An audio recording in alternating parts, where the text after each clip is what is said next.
மாட்டு பொங்கல் அன்னைக்கு எடுத்த வீடியோ இது. நான் வந்து வீடியோ போஸ்ட் பண்ணுறதுக்கு கொஞ்சம் டிலே ஆகிடுச்சு. இது வந்து மாட்டு பொங்கல் அன்னைக்கு ஈவினிங் போல் தான் கோலம் போட்டுட்டு 6 மணிக்கு மேலே விளக்கேற்றிருந்தேன். காலையில் வந்து படைக்கணும், அதனால் பார்த்திங்கன்னா காலையில் டைமில் கோலம் போடலை. மதியானம் போல் சமைச்சிட்டு படைச்சிட்டு அதுக்கப்புறம் ஈவினிங் தான் வந்து கோலம் போட்டு விளக்கேற்றிருந்தேன்.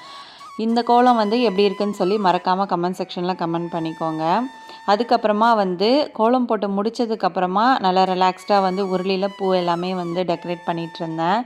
சிம்பிளாக வந்து அந்த சாமந்தியும் அதுக்கப்புறமா வந்து ரெட் கலரில் ஒரு ரோஸ் இருக்கும்ல, அந்த ரோஸ் இதெல்லாம் தான் வச்சு அலங்காரம் பண்ணியிருந்தேன். அதுக்கப்புறமா படிக்கட்டில் வந்து கோலம் போட்டுட்டு விளக்கேற்றிட்டேன்.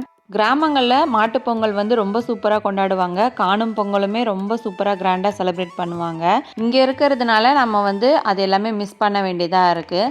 நெக்ஸ்ட் டைம் பார்த்திங்கன்னா கண்டிப்பாக வந்து ஊருக்கு ஓடிடணும்.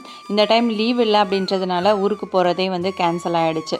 ஃபைனலாக வந்து விளக்கெல்லாம் ஏற்றி முடிச்சுட்டு இப்படி தான் இருக்குது. வீடியோ வந்து எப்படி இருக்குன்னு சொல்லி மறக்காமல் கமெண்ட் செக்ஷனில் கமெண்ட் பண்ணிக்கோங்க.